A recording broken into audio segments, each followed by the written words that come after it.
কইরে যাওয়ার লোক নাই, একটা আছে বাইরের বউ কইরে খাওয়ায় না। এত কষ্ট মেনে নেওয়া যায় না। कौन है ये लोग? कहाँ से आते हैं ये? বন্ধুরা কালকে দেখলে এই যে দিদি, কালকে না মানে ভিডিওর মধ্যে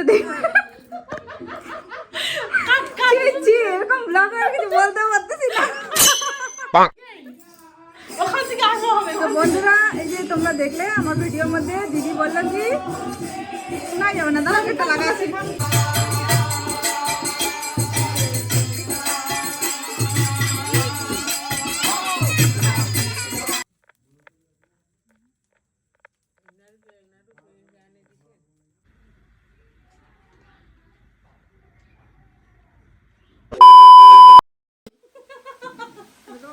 লাগাও বাবার বাড়িতে এসে শান্তি নাই, বাইরেও কইরে খাইতে হয়, বাবার বাড়িতে এসে কইরে খেতে হয়। কইরে যাওয়ার লোক নাই, একটা আছে বাইরের বউ কইরে খাওয়ায় না। এত কষ্ট। মেনে নেওয়া যায় না। হ্যালো এভরিওয়ান, কেমন আছো সবাই? আশা করি সবাই ভালো আছো। আমি অনেক ভালো আছি। চলে আসলাম আবারও অনেক দিন পর নতুন আরেকটা ব্লগ ভিডিও নিয়ে। ভিডিওর শুরুতে অলরেডি তোমরা দেখতে পারলে যে আজকে বাড়িতে কিছু একটা অনুষ্ঠান হচ্ছে। আর যেহেতু মায়ের শরীরটা বেশ একটা ভালো নেই, তো তার কারণেই দিদি এসছে আমাদের বাড়িতে হেল্প করে দেওয়ার জন্য। আর যেহেতু আমি বানাতে পারি না, তো তার কারণেই একটু সমস্যাও হয়েছে। বাড়িতে অবশ্য মা কিন্তু সবসময় নাড়ু বানাতো আর আমাকে বলতো যে শিখে নে, পরবর্তীতে তোর কাজে লাগবে। কিন্তু ওই বলে না, নিজের বাড়িতে নিজের বাড়ির মতনই হয়, মানে আলসিতে, মনের আলসিতে কখনোই শেখা হয়নি।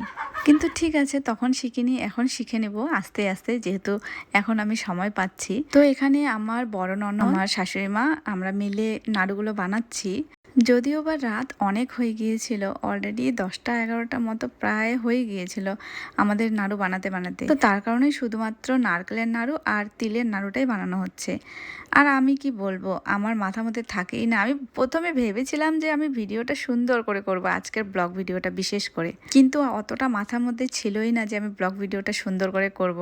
পরে যে তিলের নাড়ুগুলো বানানো হয়েছে, একদম মাথায় ছিল না সেটা ভিডিও করে রাখি। রাস পূর্ণিমা, সেই কারণেই পুজোটা বড় করে করা হচ্ছে। আর আমাদের বাড়িতে লক্ষ্মীনারায়ণের মন্দির রয়েছে, যার কারণে আমরা প্রতি পূর্ণিমাতে এই পুজোটা করে থাকি। পরের দিন সকালবেলা, মানে যেদিন আমাদের পুজো, অলরেডি আমি স্নান করে পুজো দিয়ে দিয়েছি। তারপরে এসে দেখছি ভাই আমাদের ঠাকুর ঘরটাকে খুব সুন্দর করে পরিষ্কার করে দিয়েছে। আর এই যে এটা হচ্ছে আমাদের ঠাকুর বাড়ি। তো এখানে আমাদের লক্ষ্মীনারায়ণের মূর্তি আছে, যেটা অনেক পুরনো মূর্তি। আর অবশ্য আমি এটা কিন্তু বিয়ের পরেই দেখেছি, কারণ বিয়ের আগে আমি কখনো এখানে আসিনি। যদিও আমাদের একটা নাকি আত্মীয়তার সম্পর্ক রয়েছে, তবুও আমি কিন্তু কোনো দিনও এখানে আসিনি এর আগে। তারপরে আমি খই বাছতে বসে গিয়েছি, যেহেতু আমার অলমোস্ট মোটামুটি কাজ কমপ্লিট হয়ে গিয়েছিল, কোনো কাজ ছিল না। আর যদিও বা খইগুলো আমি এখন একাই বাছছি, কারণ কেউ ফ্রি ছিল না, সবাই নিজের নিজের কাজে ব্যস্ত ছিল। এরপরে আমার বড় কাকি শাশুড়ি মা এসেছিলেন খইগুলো বেছে দেওয়ার জন্য।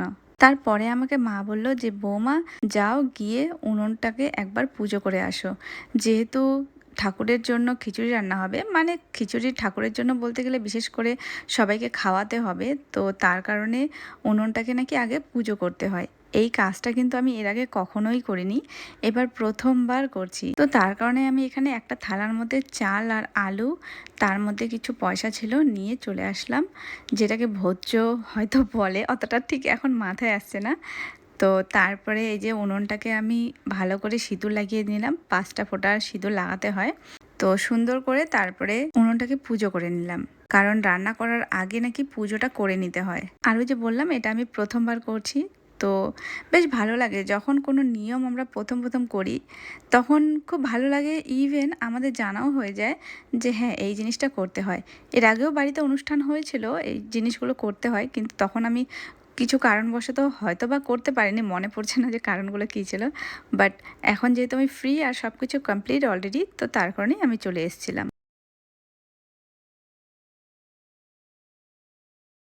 তো এখানে আমার শাশুড়ি মা আর বড় কাকি শাশুড়ি মা, যাকে দেখলে তোমরা খই বাছছিল, তো মারা কি করছিল, খইগুলোর মধ্যে গুড় দেবে।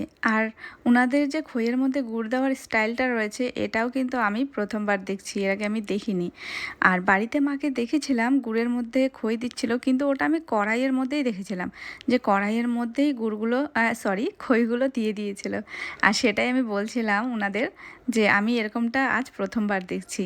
তবে এটাও একটা সহজ পদ্ধতি, খুব সুন্দর করে খইয়ের সঙ্গে গুড়গুলো মিশে যাচ্ছে।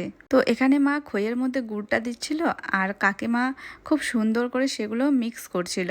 আর এভাবে কিন্তু সমস্ত খইগুলোর মধ্যে খুব সুন্দরভাবে গুড়টা মিক্স হয়ে গিয়েছিল। আর আমার সত্যি এখানে এসে আমি এত যে নতুন নতুন জিনিস দেখছি, যেগুলো আমি এর আগে কিন্তু কখনোই দেখিনি। অবশ্য ভালো লাগে আমার, যে যখন আমি নতুন নতুন কিছু দেখছি এবং নতুন নতুন কিছু শিখছি। এগুলো হচ্ছে সেমাই, যেটা শুকোতে দেওয়া হয়েছিল, কাঁচা সেমাইটা।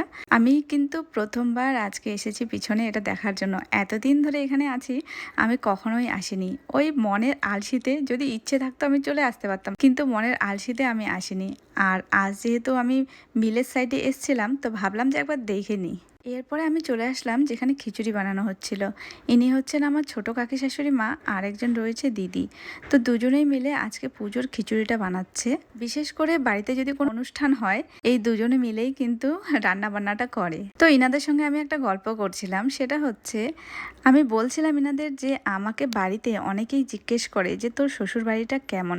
যখন আমি ওনাদের বলি যে আমার শ্বশুর বাড়িটা এরকম বা সেরকম বা এরকম জায়গায় আছে, কিছু কিছু মানুষ তো বিশ্বাসই করতে চায় না, বা কিছু কিছু মানুষ তো বলার পরেও মানুষগুলো ভেবে নেয় যে হয়তো এটা একটা গ্রামের বাড়ি, বড় উঠোন রয়েছে, টাটকা টাটকা সবজি খাই।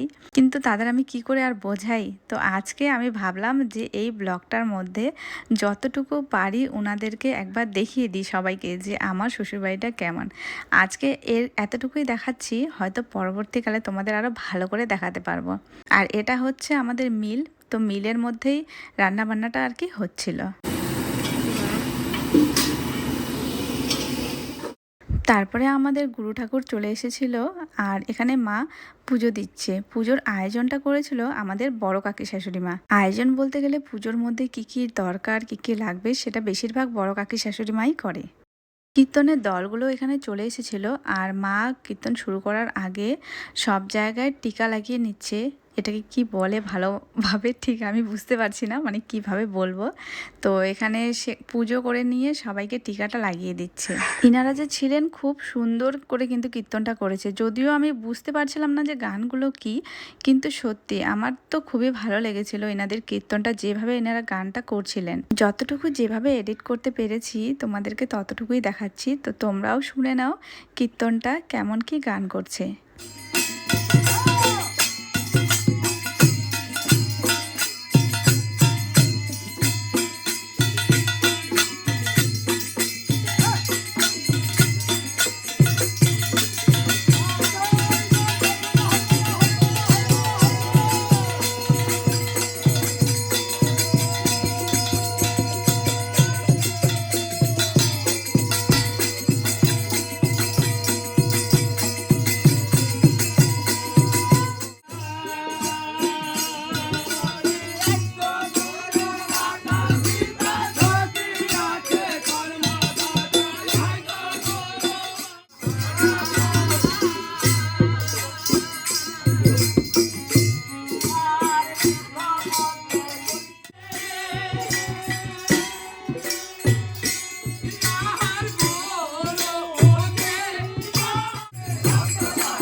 যে ইনি আমার বড় দিদি, বড় ননদিনী, বলছিল বাড়িতে এসে আমাকে নিজে থেকে রান্না করে খাইতে হয়।